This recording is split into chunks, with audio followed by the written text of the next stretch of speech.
नमस्कार, स्वागत है आपका फंडनामा में। मैं हूं पंकज मटपाल। जैसा कि आप जानते हैं, फंडनामा में मेरी कोशिश होती है कि मैं आपकी मुलाकात कराऊं समय समय पर अलग अलग फंड हाउसेस के फंड मैनेजर्स से, ताकि जिन फंड्स में आप निवेश करते हैं आप समझ सकें कि फंड मैनेजर्स उन्हें किस तरह मैनेज करते हैं और आगे आने वाले समय में उन फंड से आपको किस तरह की उम्मीद रखनी चाहिए। और इसी कड़ी में आज मेरे साथ हैं बजाज फिनसर्व एएमसी के head of equity mister Saurabh Gupta. Saurabh sir से आज हम समझेंगे कि जिन फंड्स को मैनेज कर रहे हैं उनसे क्या उम्मीद की जाए, और मार्केट में उतार चढ़ाव का माहौल है, ऐसे में मार्केट से निवेशकों को क्या उम्मीद रखनी चाहिए। और साथ ही Bajaj Finserv flexi cap fund ने हाल ही में 2 साल कंप्लीट किए हैं, तो इस फंड को लेकर भी आगे क्या स्ट्रेटजीज रहने वाली हैं उस पर भी हम विस्तार से चर्चा करेंगे। सर नमस्कार, स्वागत है आपका फंडनामा में। आपसे तो खैर हमेशा बात करना अच्छा लगता है। इससे पहले भी हमारी मुलाकात हुई है और आपने विस्तार से बातें बताई मार्केट को लेकर और फंड्स को लेकर। पर इस वक्त पर क्योंकि मार्केट में उतार चढ़ाव का माहौल बना हुआ है, तो ऐसे में आपसे समझना बहुत जरूरी है कि आगे निवेशकों को मार्केट से किस तरह की उम्मीद रखनी चाहिए। और साथ ही Bajaj Finserv flexi cap fund ने 2 साल सक्सेसफुली कंप्लीट किए हैं, तो इस फंड को लेकर भी मैं आपसे कुछ बातें समझना चाहूंगा।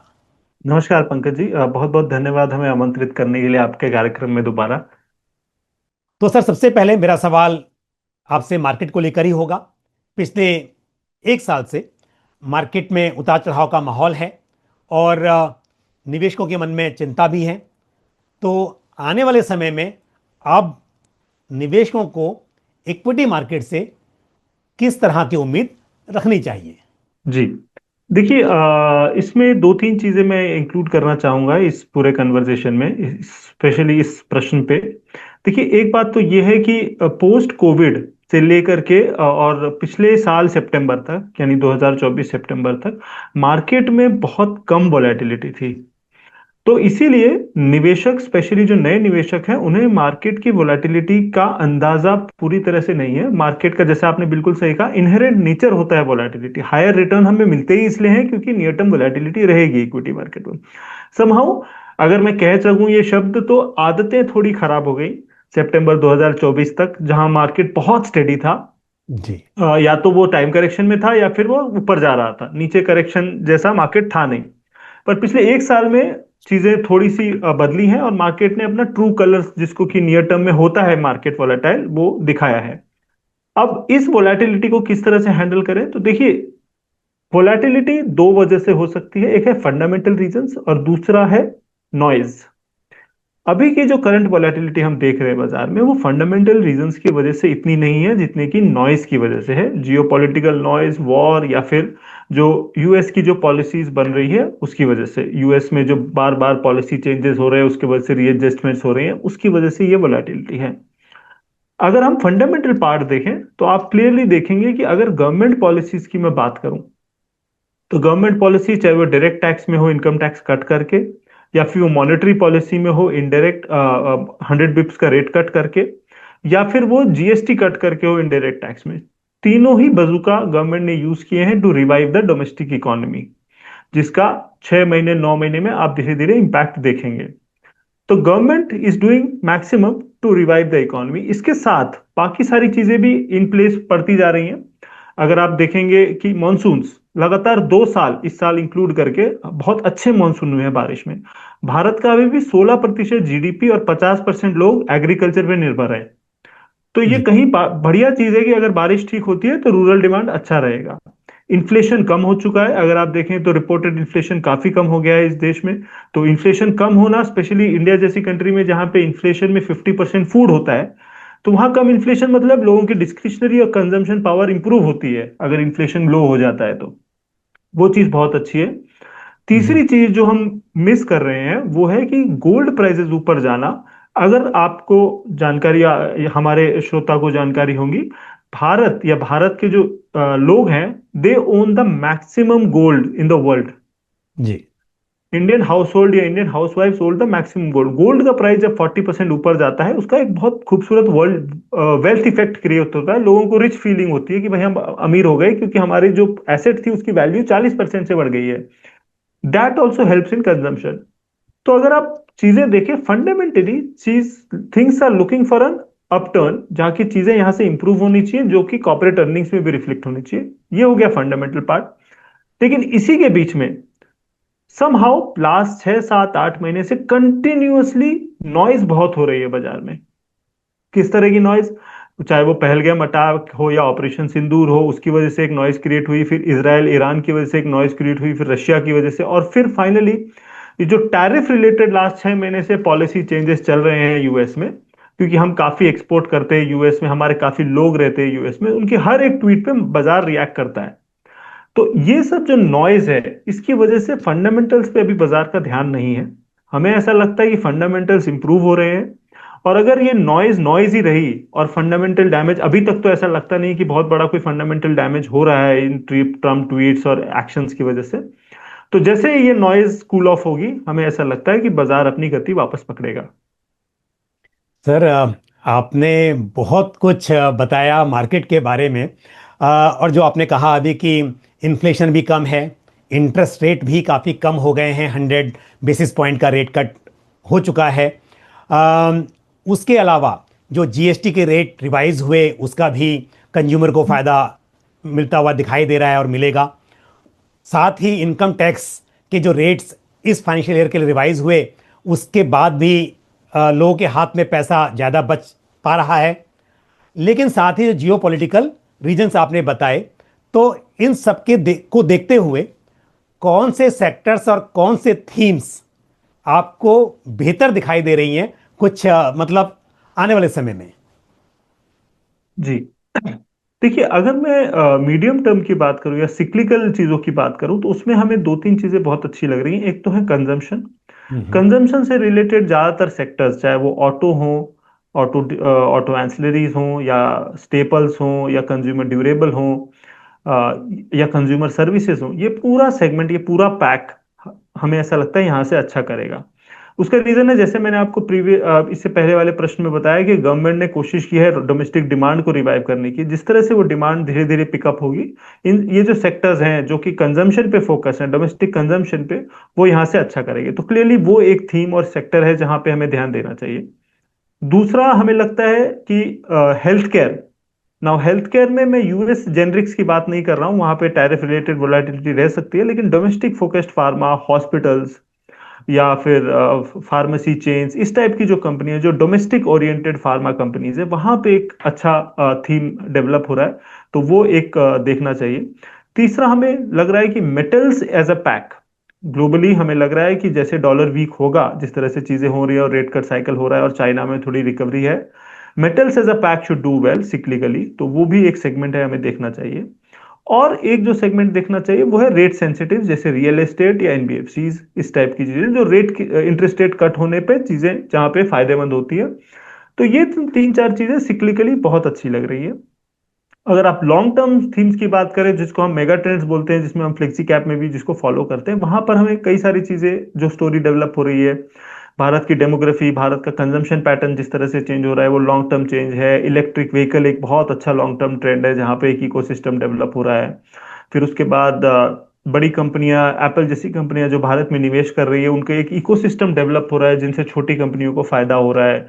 ये सब 5 7 8 साल की थीम है। पावर इक्विपमेंट एक बहुत लंबी अच्छी थीम है, जो कि एआई की वजह से जिस तरह से पावर कंजम्पशन हो रहा है देश में, तो पावर इक्विपमेंट एक अच्छी लॉन्ग टर्म थीम है। तो लॉन्ग टर्म के लिए ये तीन चार थीमें हम देख रहे हैं।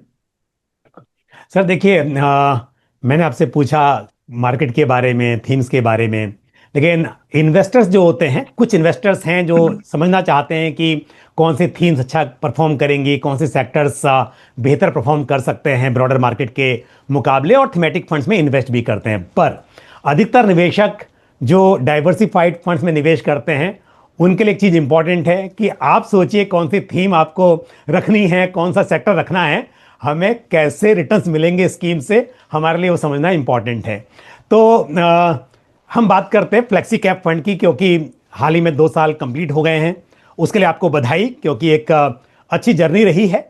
लेकिन पहले तो ये 2 साल का वक्त जो रहा फ्लेक्सी कैप फंड को मैनेज करने का, उसको लेकर आप थोड़ा सा मुझे बताइए कि एक समय था, क्योंकि जैसे सितंबर 2024 तक का जो समय था वो बहुत अच्छा था, यानी कि कहीं भी निवेश कीजिए और रिटर्न्स बन रहे थे। लेकिन उसके बाद मार्केट वॉलेटाइल हो गया। तो शायद एज अ फंड मैनेजर आपको भी स्टॉक सिलेक्शन में कुछ चैलेंजेस आते होंगे। तो जर्नी कैसी रही उसके बारे में आप बताइए। जी पंकज जी, बहुत ही अच्छा प्रश्न है आपका। देखिए, जब हमने शुरू किया यानी अगस्त 2023 में, उस समय मार्च में मार्केट ने बॉटम किया था और ऑलरेडी 20 से 25% मार्केट चल चुका था। जी। और ये हमारा एक फ्लैगशिप फंड था, तो हम बहुत केयरफुल थे। तो हमने केयरफुली इन्वेस्ट किया उसमें। हमारी जो थीम थी इस फंड की, it's a flexi cap fund.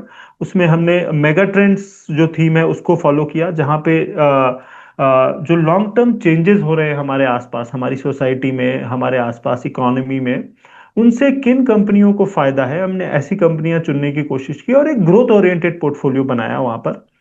और जैसा आपने बिल्कुल सही कहा, सितंबर तक चीजें बहुत अच्छी थी। इनफैक्ट हमें जो लग रहा था कि जो रिटर्न स्टॉक्स में, जो स्टॉक्स हम चुन रहे थे 2 साल के व्यू से, हमें वो रिटर्न्स हमें 3 महीने में मिल रहे थे। उसकी जी। वजह से हमें वो ट्रिम करना पड़ रहा था। तो जर्नी बहुत स्मूथ थी।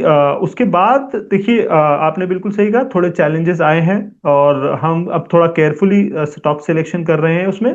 पहले भी हम कर रहे थे, लेकिन ये जो हमारी मेगा ट्रेंड थीम है, ये हमारे बहुत काम आती है। वो देखिए, क्योंकि मैंने आप जैसे बताया कि हम लॉन्ग टर्म एंकर ले रहे हैं कि लॉन्ग टर्म में कंपनियां कैसा करेंगी, और उसके बाद हम उसको वैल्यू करके, उसके फेयर वैल्यू निकाल के, उसका वैल्यूएशन देख के हम इन्वेस्ट कर रहे हैं। तो क्योंकि हम उस थीम की, उस तरह के से इन्वेस्ट करने की कोशिश कर रहे हैं जहां लॉन्ग टर्म एक एंकर है, नियर टर्म नॉइज हमें कम डिस्टर्ब कर रही है इस फंड को मैनेज करने में। ओके। तो ये एक फायदा हो रहा है हमें। तो इस तरह से ये जर्नी रही है। हमने इसको एकदम फ्लेक्सी कैप की तरह ही मैनेज किया है, जहाँ पे लार्ज मिड एंड स्मॉल तीनों का एक यूनिक प्रोपोर्शन है। क्योंकि मेगा ट्रेंड से फायदा होने वाली कंपनियों का साइज कुछ भी हो सकता है, वो बड़ी कंपनी भी हो सकती है, मझोली कंपनी भी हो सकती है, और छोटी कंपनी भी हो सकती है।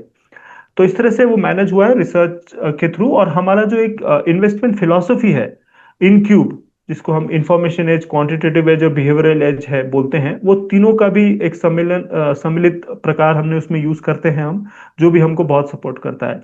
तो इन टाइम्स ऑफ वोलेटिलिटी, बिकॉज हमारा एक डिफाइंड प्रोसेस है और एक हमारा थीम है फंड का मेगा ट्रेंड, ये दोनों बहुत अच्छा एंकर रोल प्ले करते हैं वोलेटिलिटी के समय, ताकि हम नॉइज से डेविएट ना हो और अपने ट्रैक पर रहे। डेफिनेटली ये दो चीजें जो बताई आपने, इससे कह सकते हैं कि जो Bajaj Finserv flexi cap fund है वो थोड़े तरह से दूसरे फंड से अलग हो सकता है। लेकिन मुझे एक बात बताइए कि ऐसे कौन से की ड्राइवर्स रहे इन लास्ट 2 इयर्स में जो इस परफॉर्मेंस के लिए इंपॉर्टेंट थे। देखिए, दो तीन चीजें जो हमारे फेवर में थी, एक तो है ये ग्रोथ ओरिएंटेड स्ट्रेटजी है, जहां पे हमने कोशिश की कि हमारा पोर्टफोलियो का जो अर्निंग्स ग्रोथ है, देखिए ultimately Pankaj ji, long term में आपको जो इक्विटी से रिटर्न मिलता है ना, वो उतना ही रिटर्न होता है जितनी इक्विटी की अर्निंग ग्रोथ हुई हो। ओके। पी बिल्कुल। मल्टीपल्स को ज्यादा प्रिडिक्ट करने की कोशिश नहीं करनी चाहिए। अगर आप सेंसेक्स की बात करूं मैं, 2002 से 2025 तक सेंसेक्स 13 गुना हुआ है। 2002 से 2025, 22 से 23 साल में। अगर आप सेंसेक्स की अर्निंग्स उस पीरियड में देखेंगे, तो भी वो 13 गुना ही हुई है। right? ओके। तो लॉन्ग टर्म में अगर आप पोर्टफोलियो को एक बनाएं और उस पोर्टफोलियो का अर्निंग ग्रोथ 4-5%, 6% जितना आपका कंफर्ट हो, वो ज्यादा रखे बेंचमार्क से, और बहुत ओवर पे नहीं करें बिजनेसेस के लिए, आप मतलब उसको फेयर वैल्यू के आसपास ही खरीदें या थोड़ा केयरफुली होकर स्टॉक्स को खरीदें, तो आप देखेंगे कि आपका outperformance is equal to the earnings growth higher than the benchmark.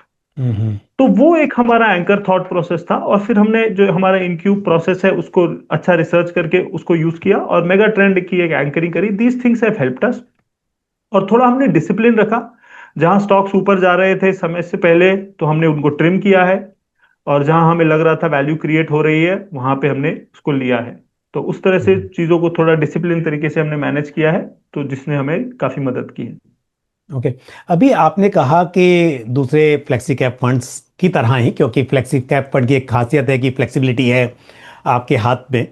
तो आप across the market segments large cap, mid cap, small cap में इन्वेस्ट करते हैं, लेकिन डिफरेंट बिजनेस साइकिल्स में, डिफरेंट सिचुएशंस में आप कैसे डिसाइड करते हैं कि किस मार्केट सेगमेंट में ज़्यादा एलोकेशन रहना चाहिए, या फिर आपने डिसाइड किया हुआ है कि ऑल द टाइम्स आपका जो एलोकेशन है वो लार्ज कैप में हमेशा ज़्यादा ही रहेगा और स्मॉल कैप, मिड कैप में हमेशा कम रहेगा, या फिर हो सकता है कि कभी स्मॉल कैप में हमें बहुत ज़्यादा एलोकेशन देखने को मिल सकता है?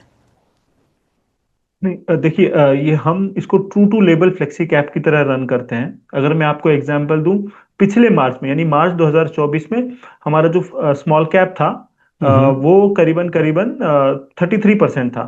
अच्छा। और फरवरी आते आते वो नंबर गिर के हमारा हो गया 17%। पर इसमें हम स्मॉल कैप को मैनेज करने की कोशिश नहीं कर रहे थे, ये कोई हमारा प्लान नहीं था कि हम स्मॉल कैप एलोकेशन कम करें। हो क्या रहा था कि उस पीरियड में जब स्मॉल कैप्स ने बहुत तेजी से रिटर्न दिए और आउट परफॉर्म किए, हमारे हम्म। कई सारे स्टॉक्स या कंपनी जिनमें हम इन्वेस्टेड थे वो सेल प्राइस पे आ गए या फिर हमारे बुल केस से भी ऊपर चले गए। तो हम्म। ऑटोमेटिकली वो ट्रिम होते चले गए।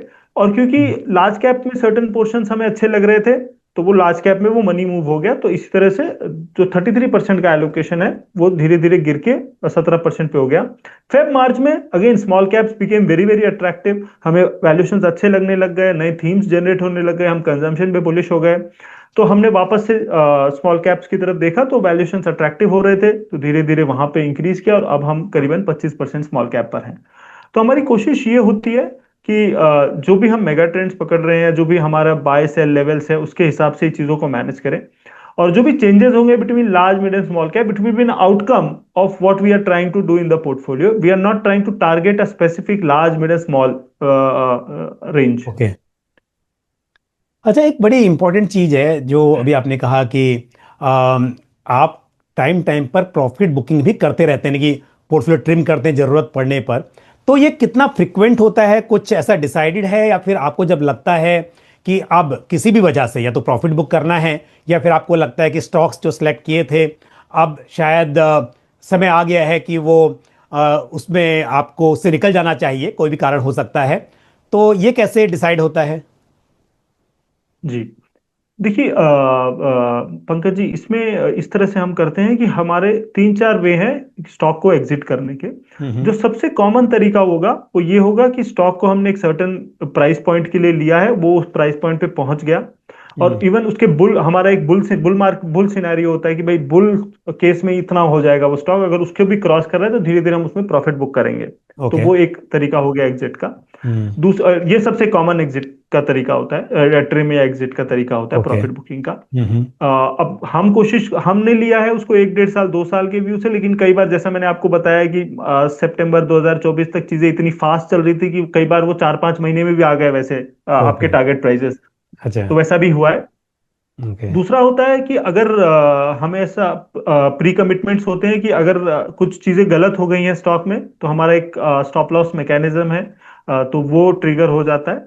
और तीसरे, अगर हमें कोई चीज मैनेजमेंट की अच्छी नहीं लगी तो हम ट्रिम कर सकते हैं या एग्जिट कर सकते हैं। और ओके। चौथा, अगर कोई और ट्रेंड इमर्ज हो रहा है जो कि हमें ज्यादा रिटर्न दे सकता है, जैसे अगर फॉर एग्जांपल एक सर्टेन मेगा ट्रेंड पे हमने एक स्टॉक लिया है जहां पे मुझे 25% अपसाइड लग रहा है, शायद 10% ऑलरेडी रिटर्न बन गया है या 20% रिटर्न बन गया है, लेकिन अभी यहाँ से 10-15% अपसाइड है। लेकिन हमारी एक कंपनी या फिर एक थीम ऐसी दिख रही है मेगा ट्रेंड में कि जहां पे हमें 50% अपसाइड दिख रहा है, तो हम यहाँ से थोड़ा प्रॉफिट बुक करके we'll look at something which has a little higher upside. तो तो इस आप तरह कह से रहे हैं हमारा कि एग्जिट प्लान होता है। गुड। तब कह रहे हैं कोई बायसेस नहीं है, ये एक फिक्स मॉडल है आपका, उसके तहत जी। जो सिस्टम बताएगा, जो आपका मॉडल ये तय करेगा कि कब प्रॉफिट बुकिंग करनी है और कब आपको ट्रिम करना है या एग्जिट करना है। सर, एक हाँ। चीज़ और बताइए मुझे कि इस वक्त पर मार्केट की वैल्यूएशंस अभी भी थोड़ी एक्सपेंसिव लग रही हैं, आप ज़्यादा बताएंगे उस बारे में। पर अगर हम बात करें मार्केट सेगमेंट्स की, तो लार्ज कैप की वैल्यूएशंस मिड और स्मॉल कैप के मुकाबले फिर भी थोड़ी बेहतर हैं। अब ऐसे में इन्वेस्टर्स को क्या लार्ज कैप में इन्वेस्ट करना चाहिए, या फिर ये जो वक्त है ये फ्लेक्सी कैप के लिए बेहतर माना जा सकता है? जी, देखिए, आपकी बात सही है, लार्ज कैप में वैल्यूएशंस थोड़े ज्यादा कंफर्टिंग हैं। लेकिन स्मॉल कैप्स को हम इस तरह से दरकिनार नहीं कर सकते। एक तो स्मॉल कैप्स का यूनिवर्स काफी बड़ा होता है पंकज जी। जी। लार्ज कैप केवल 100 है, और मिड हम्म, कैप केवल 150 है, उसके नीचे सारे ही स्मॉल कैप हैं। बिल्कुल। तो उनका जो सेगमेंट है वो बहुत बड़ा है। तो उस बड़े सेगमेंट होने की वजह से हम क्लियरली लास्ट सितंबर, इस सेक्टर सितंबर तक जो करेक्शन हुआ है, तो हम ये पाते हैं कि काफी सारे पॉकेट स्मॉल कैप्स में से जहां वैल्यूएशंस इतने अग्रेसिव नहीं है जितना इंडेक्स लेवल पे शायद लग रहा हो। हम्म, तो हमें ऐसा लगता है कि स्मॉल कैप्स में, जैसे मैंने आपको बताया, फेब मार्च के बाद हमने स्मॉल कैप्स इंक्रीज किए हैं, तो स्मॉल कैप्स में भी there are pockets of valuation comfort where you can build a decent portfolio. तो हम ये नहीं बोलेंगे कि आप सीधा लार्ज कैप में जाएं। आई थिंक एक बैलेंस अप्रोच होना चाहिए, और इवन स्मॉल कैप्स में पॉकेट्स ऑफ वैल्यूएशन कंफर्ट है जहां पे आप पोजीशन ले सकते हैं इस समय। हम्म। मैं हालांकि यहाँ पर स्मॉल कैप फंड की बात नहीं करूँगा, मैं फ्लेक्सी कैप फंड के बारे में जानना चाहूँगा। लेकिन अभी आपने कहा कि फ्लेक्सी कैप में, क्योंकि नंबर ऑफ स्टॉक जो है, यूनिवर्स जो है बहुत बड़ा है डेफिनेटली। हम्म। हालांकि आप जो रिसर्च करते होंगे या जो आपका यूनिवर्स है वो आपने सिलेक्टेड रखा होगा, बट स्मॉल कैप में थोड़ा सा रिस्क मैनेजमेंट वो और भी इम्पोर्टेंट हो जाता है। तो मैं खैर बात स्पेसिफिकली नहीं कर रहा हूँ स्मॉल कैप की, पर ओवरऑल आपका जो रिस्क मैनेजमेंट का प्रोसीजर है वो कैसा है?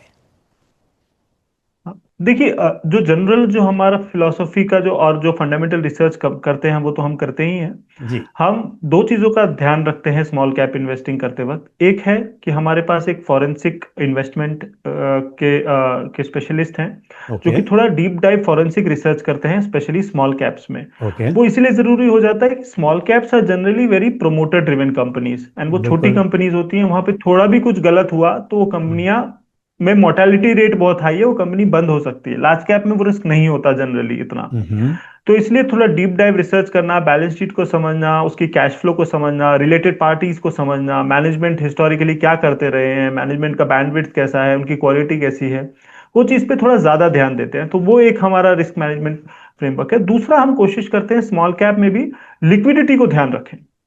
स्मॉल कैप्स में liquidity becomes a very big risk, क्योंकि आप ले लेंगे लेकिन आपसे कौन लेगा, ये सवाल हमेशा एक फंड मैनेजर को पता होना चाहिए उसका जवाब। तो हम्म, लिक्विडिटी एक फैक्टर है कि भाई आप सही समय पे उस स्टॉक को बेच पाएंगे कि नहीं, वो एक मैनेज करना जरूरी हो जाता है। तो ये दो फैक्टर्स हम एडिशनल करते हैं बजाय लार्ज और मिड कैप के अलावा इन स्टॉक्स में, स्मॉल कैप्स में, just to be managing better risk. Hmm. अच्छा, पिछले कुछ समय में हमने देखा कि मार्केट में जो उतार चढ़ाव का माहौल है वो बढ़ गया। मतलब वैसे तो खैर अक्टूबर 2024 से ही अ, हम देखें तो कुछ ऐसा मार्केट में अ, बहुत ज़्यादा पॉजिटिव दिखाई नहीं दिया, बट जब से ट्रम्प साहब ने जो बार बार फ्रीक्वेंट जो चेंजेस, उनके स्टेटमेंट चेंज होते हैं, पॉलिसी चेंज होती हैं, उसकी वजह से भी बहुत असर पड़ता है। तो ऐसे में अगर मैं जानना चाहूँ आपसे कि पिछले कुछ समय में क्या आपने कुछ मेजर चेंजेस किए हैं इस फंड में, फ्लेक्सी कैप फंड में? देखिए, हम थोड़ा सा एक्सपोर्ट ओरिएंटेड सेक्टर्स पे थोड़ा केयरफुल हो गए हैं पंकज जी।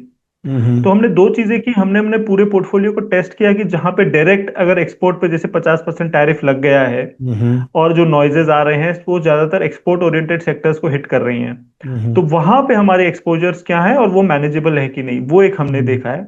हम्म, दूसरे, अगर एक्सपोर्ट के पूरे सेक्टर जैसे कि टेक्सटाइल सेक्टर या जेम्स एंड ज्वेलरी सेक्टर जिनको बड़ा हिट हो रहा है, अगर उनको हिट हुआ, तो ऐसे हम्म, बैंक्स अगर हमारे पोर्टफोलियो में है जो कि इन सेक्टर्स को बहुत लेंड करते हैं, तो सेकेंड हम्म, ऑर्डर में अगर उनको इम्पैक्ट होगा तो क्या होगा।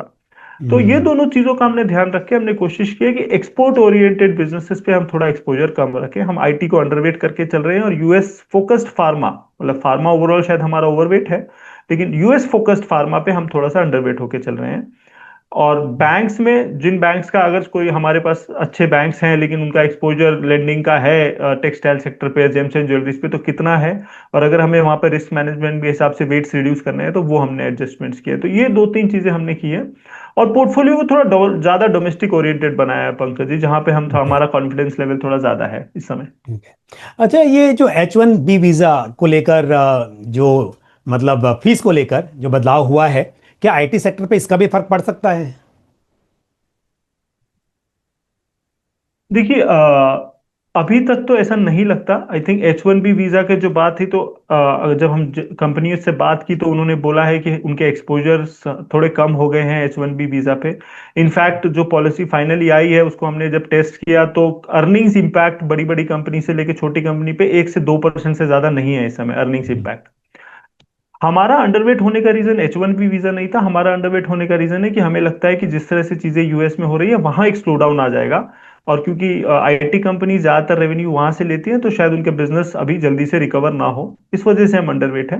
लेकिन प्योर जो पॉलिसी जो दो हफ्ते पहले अनाउंस हुई है H1B वीजा पे, उसका हमें बहुत बड़ा इम्पैक्ट इस टाइम आईटी पे नहीं लगता है।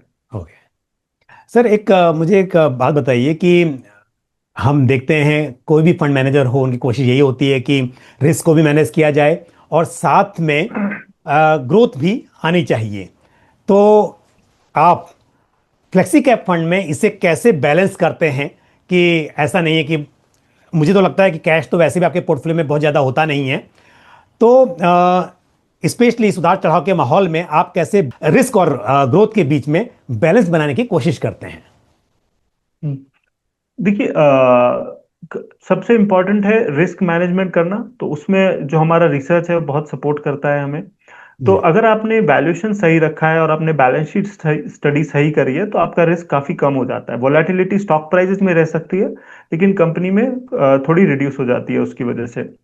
तो वो एक चीज है जो हम बहुत सिंसियरली करते हैं। और दूसरा, जैसे मैंने आपको बताया कि पोर्टफोलियो में हम कोशिश करते हैं कि हमारा अर्निंग्स ग्रोथ है पोर्टफोलियो का वो बेंचमार्क से ज्यादा रखें, 4 से 5%। तो उस तरह से हम ग्रोथ को मैनेज करते हैं। तो ये दोनों चीजें हैं, ये दोनों पीसेस को हम बहुत स्ट्रिक्टली मैनेज करते हैं, और हम ये भी वेट्स के थ्रू भी मैनेज करते हैं कि एक अच्छा डाइवर्सिफाइड पोर्टफोलियो हो, ज्यादा कंसंट्रेशन रिस्क ना हो, और पोर्टफोलियो की लिक्विडिटी अच्छी हो। All of these things together, near term volatility हो सकती है लेकिन portfolio overall is good for these volatile times and should do well when things normalize। Sir, आपने मार्केट के बारे में बहुत कुछ बताया, साथ में फंड को कैसे मैनेज करते हैं वो भी आपने एक्सप्लेन किया। एक मेरा आखिरी सवाल आपसे है कि स्पेशली नए इन्वेस्टर्स जो अब इक्विटी मार्केट में एंटर कर रहे हैं, या फिर ऐसे इन्वेस्टर्स बल्कि मैं कहूं कि जिन्होंने 2021 या उसके बाद शुरू किया था, जिन्होंने तेजी देखी और पिछले एक साल में गिरावट देखी, अब अगले एक साल में इन्वेस्टर्स की एक्सपेक्टेशन इक्विटी मार्केट से किस तरह की होनी चाहिए, और स्पेशली एक फ्लेक्सी कैप फंड से किस तरह की एक्सपेक्टेशन वो रखें? हाँ, देखिए पंकज जी, एक्सपेक्टेशंस हमें 3 से 5 साल की बिल्ड करनी चाहिए इक्विटी से। सबसे बड़ी बात यह है, जैसा मैंने आपको बताया कि बिल्कुल। 2021 से 2023 तक, इनफैक्ट 24 तक एक्सपेक्टेशंस बहुत चेंज हो गई हैं। 6 महीने लॉन्ग टर्म बन गए हैं और 20% रिटर्न कम लगने लगा है लोगों को। तो आई थिंक एक्सपेक्टेशन थोड़े नॉर्मलाइज होने ही चाहिए। लॉन्ग टर्म इक्विटी के लिए कम से कम 3 वर्ष होते हैं, 5 साल होते हैं। सबसे पहले तो आपकी जो एक्सपेक्टेशन ऑफ टाइम होराइजन है उसको एडजस्ट करना चाहिए सब लोगों को। 3 से 5 साल is a good term for equity. Equity is an asset class only in the long term. In the near term, very near term, it is always speculative या फिर वॉलेटाइल।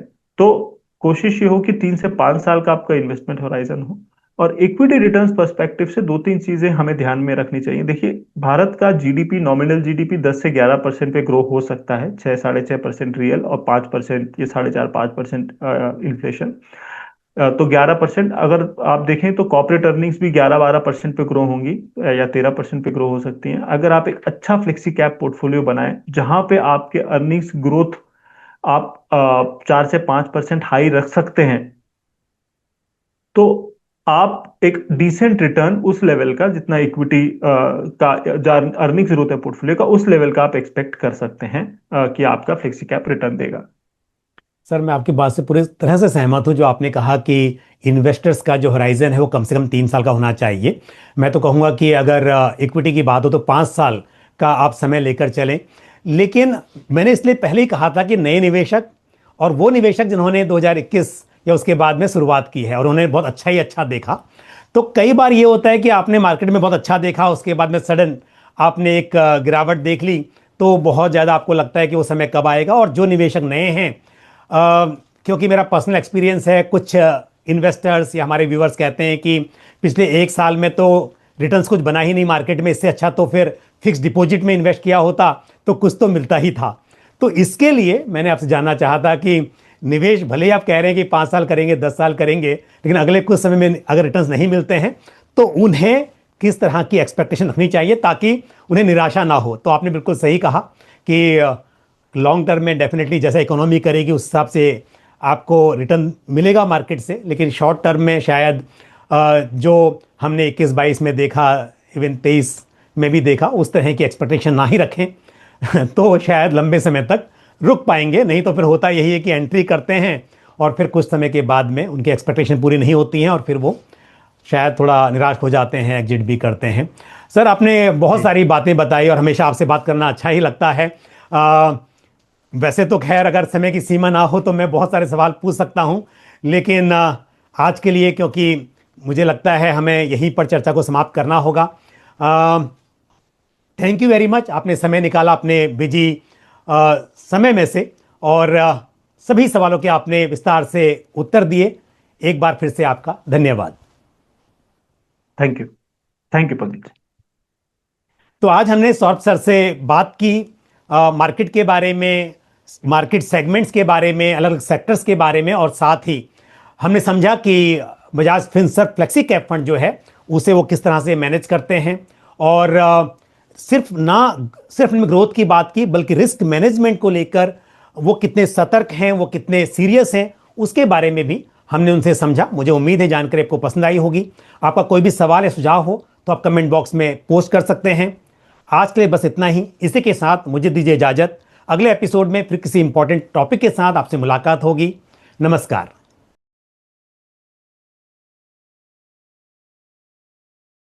म्यूचुअल फंड निवेश बाजार के जोखिमों के अधीन है। योजना से जुड़े सभी दस्तावेजों को ध्यान से पढ़ें।